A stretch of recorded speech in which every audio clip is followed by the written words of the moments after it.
Bien posé.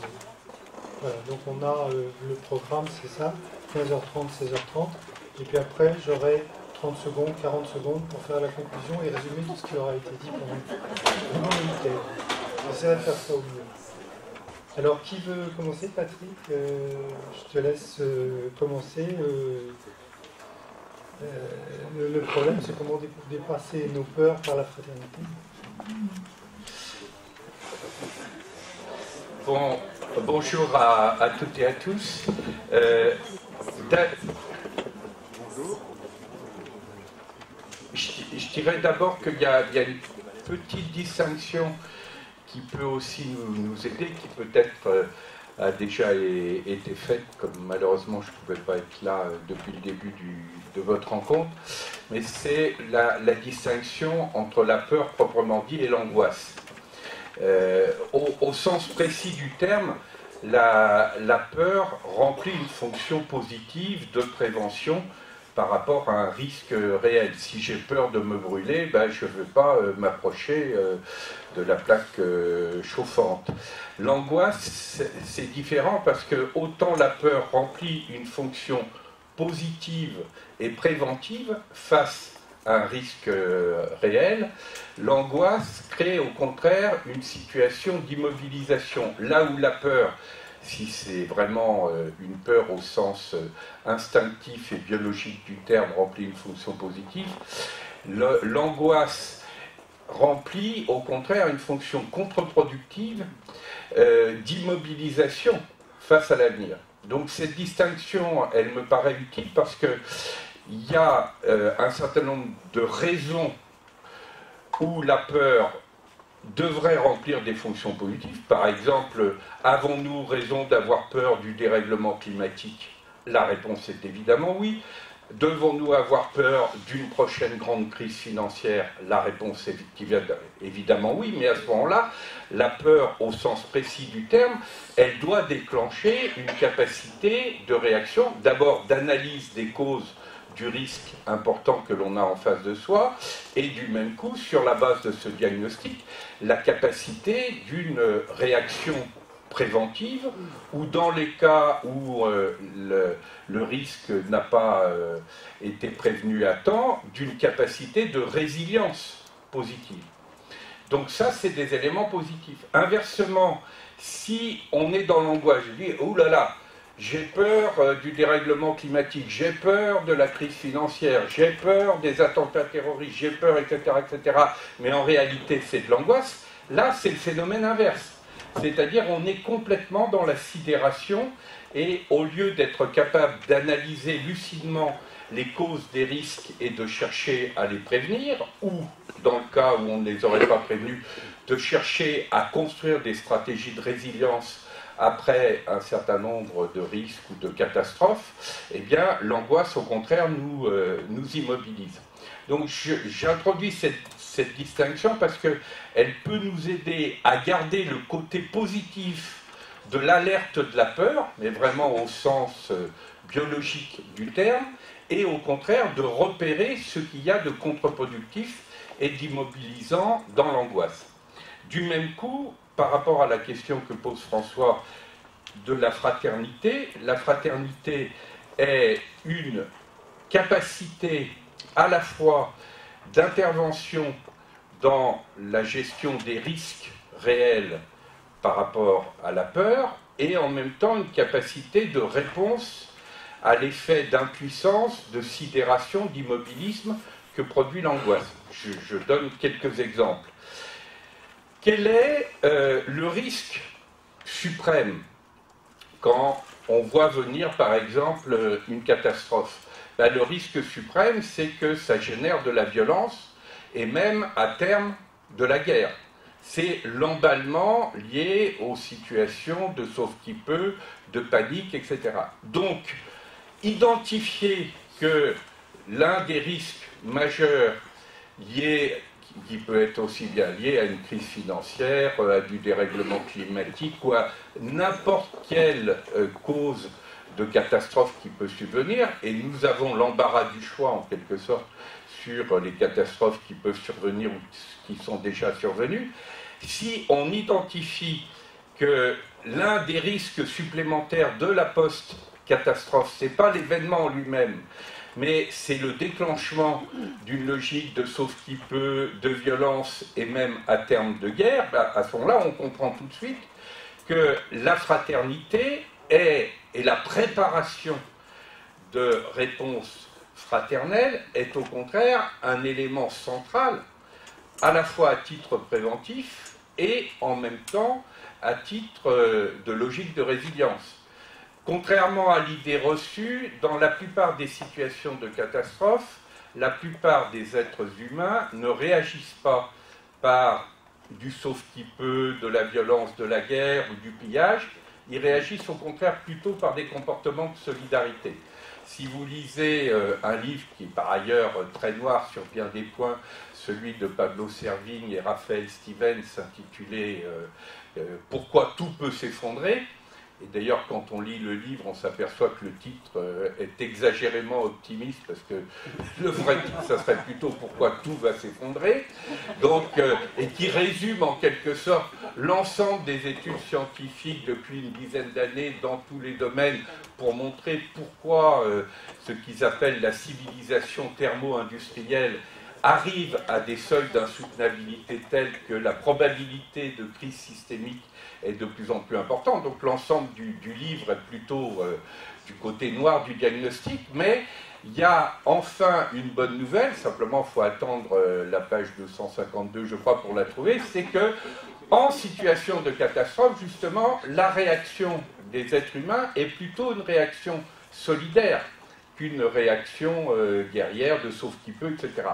À condition, bien sûr, que cette réaction positive dans le sens d'une certaine solidarité soit accompagnée, par exemple, par des pouvoirs publics qui organisent cette capacité de solidarité. Si on prend l'exemple récent en France des inondations dans la région cannoise, vous avez eu un pillage et puis pour le reste 99% de réactions qui étaient plutôt dans l'ordre de la solidarité.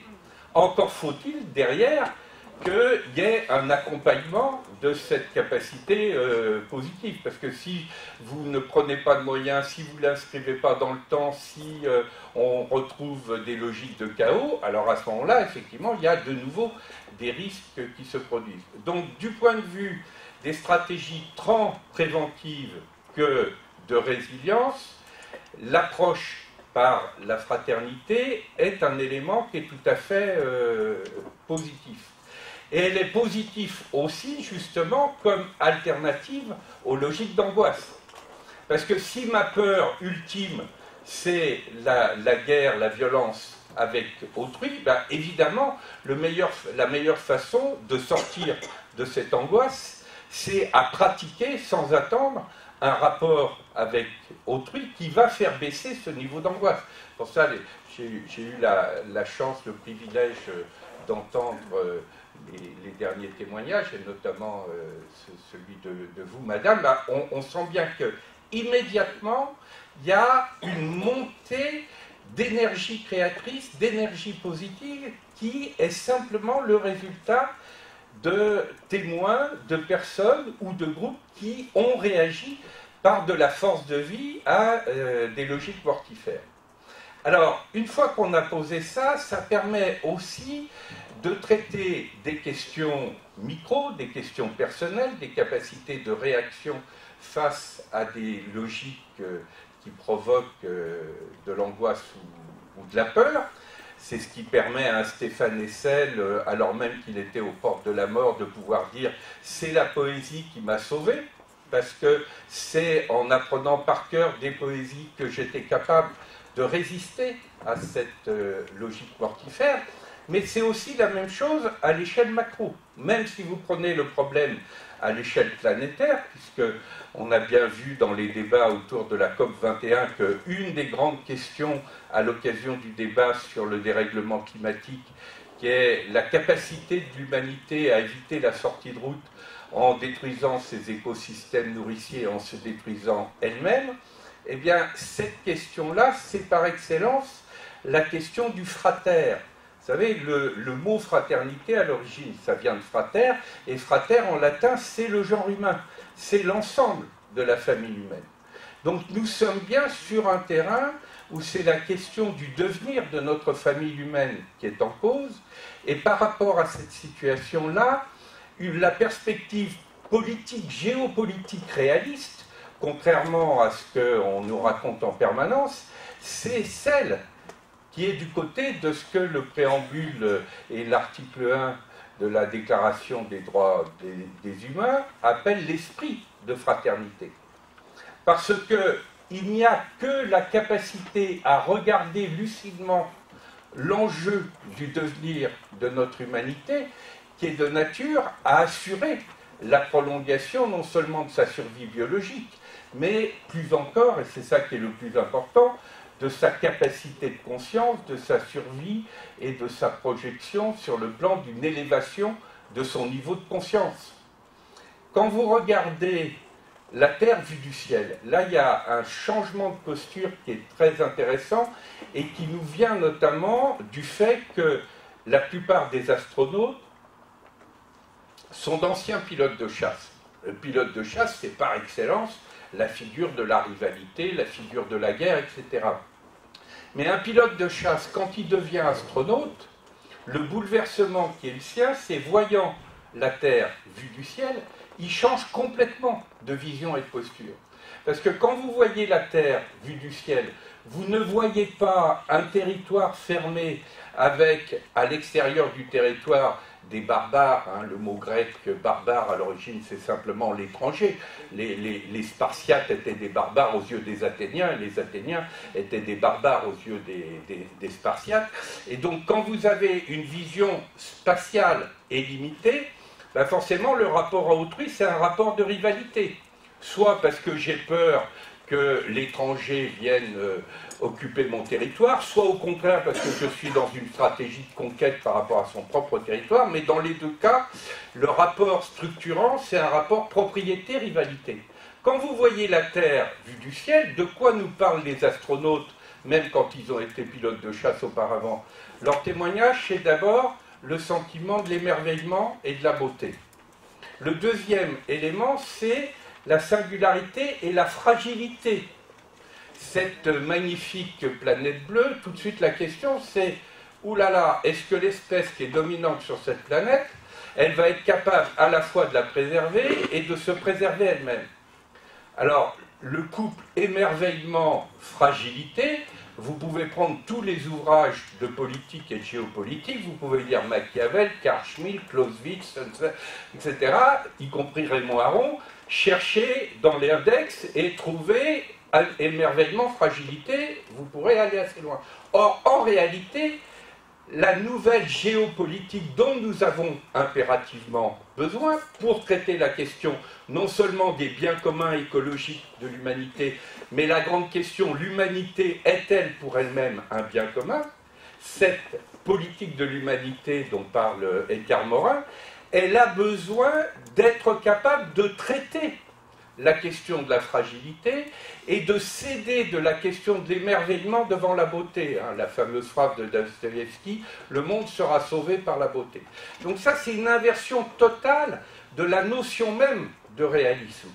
Vous avez un article très intéressant de l'ancien ministre des Affaires étrangères allemand, Joschka Fischer, qui montre à quel point l'attitude qui sera qualifiée en France d'attitude bisounours, qui est qualifiée en Allemagne d'attitude romantique, etc., est en réalité la seule réelle politique possible. Et que toutes les politiques fondées sur des logiques de dureté, de rivalité, de conquête, etc., nous mènent au contraire directement à l'abîme. Donc ça, c'est un bouleversement important parce que ça introduit la fraternité, non pas comme une espèce de supplément d'âme, non pas comme la cerise sur le gâteau, mais au contraire comme le souffle même du politique, et notamment du macro-politique par excellence, qui est une politique mondiale. Et à ce moment-là, c'est l'anima, c'est le souffle, c'est pas le supplément d'âme. C'est pas la cerise sur le gâteau, c'est la cerise dans le gâteau. C'est l'ensemble de la conception même de la vision politique, mais aussi de la vision juridique, et je vais tout de suite en dire un dernier mot de la vision spirituelle, qui doit être repensée à l'aune même de ce changement de posture. Et ça, c'est bougrement intéressant parce que ça nous amène tout droit à considérer que la citoyenneté mondiale n'est plus un idéal, n'est plus une utopie, mais devient un objectif stratégique. Lors de la COP21, avec plusieurs réseaux de citoyenneté dans le monde entier, nous avons lancé ce qu'on appelle le serment de Paris, un peu sur le modèle du serment du jeu de paume, donc y compris tourné d'abord vers les engagements que nous prenons nous-mêmes, un peu une méthodologie pacte civique que vous connaissez bien, mais appliquée à l'échelle mondiale. Et le titre de ce serment de Paris, c'est « Citoyens du peuple de la Terre, créons notre propre pouvoir ». C'est-à-dire engageons un processus constituant dont le premier élément sera la constitution d'un contre-pouvoir citoyen mondial par rapport aux deux pouvoirs mondiaux de fait que sont d'un côté l'oligarchie financière et de l'autre côté l'économie du crime, et avec une forte zone de porosité entre les deux qui passe par les paradis fiscaux. Et nous avons besoin, comme dans tout processus constituant, d'anticiper la légitimité d'un pouvoir qui n'a pas encore de légalité pour des raisons de nécessité. Parce que même le seul pouvoir de droit qui existe à l'échelle mondiale, qui est celui des États-nations, nous voyons bien qu'il est incapable d'aller au bout de ce qui serait nécessaire pour traiter la question et des biens communs de l'humanité et de l'humanité elle-même comme bien commun. Quand vous regardez la Terre vue du ciel, par exemple, vous voyez bien que les deux biens communs écologiques par excellence qu'il faut préserver, c'est les océans et c'est la fine couche atmosphérique. En plus, il y a un lien systémique entre les deux parce que l'essentiel de la production d'oxygène, elle vient du phytoplancton des océans. Et donc, si l'acidification des océans, leur réchauffement, etc., détruit le phytoplancton, c'est à terme notre fine couche d'atmosphère qui elle-même est menacée. Mais vu du côté des États-nations, les océans, la seule chose qui les intéresse, c'est leurs eaux territoriales. Donc, seul un acteur mondial capable de s'opposer au couple oligarchie financière, économie du crime, est de nature à porter la question d'une géopolitique mondiale et à mettre en œuvre l'esprit de fraternité au service de ce fratère, de cette communauté de destin mondial.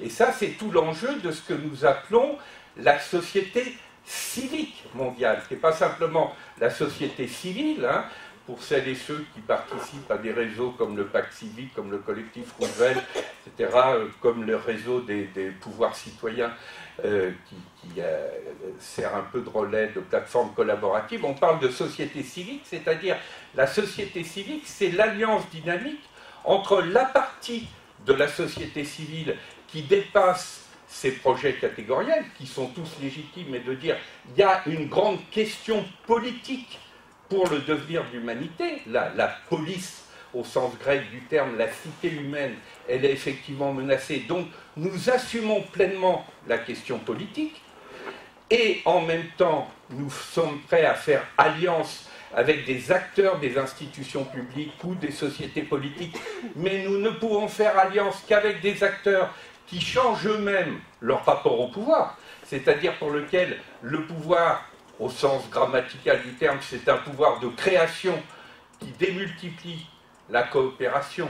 Donc c'est un pouvoir ministériel, c'est un pouvoir de service qui va venir à l'appui de ce que Amartya Sen appelle les capabilities, les potentialités créatrices de la société civile. C'est évidemment pas un pouvoir en surplomb, un pouvoir de domination ou un pouvoir autoritaire, comme ce qui nous pend au nez aujourd'hui dans toutes les logiques de logique sécuritaire.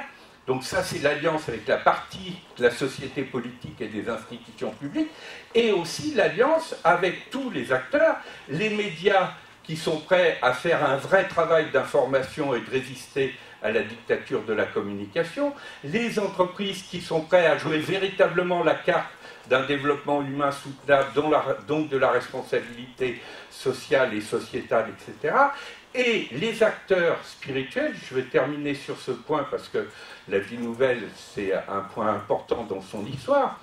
qui sont prêts aussi à changer de posture sur ce point.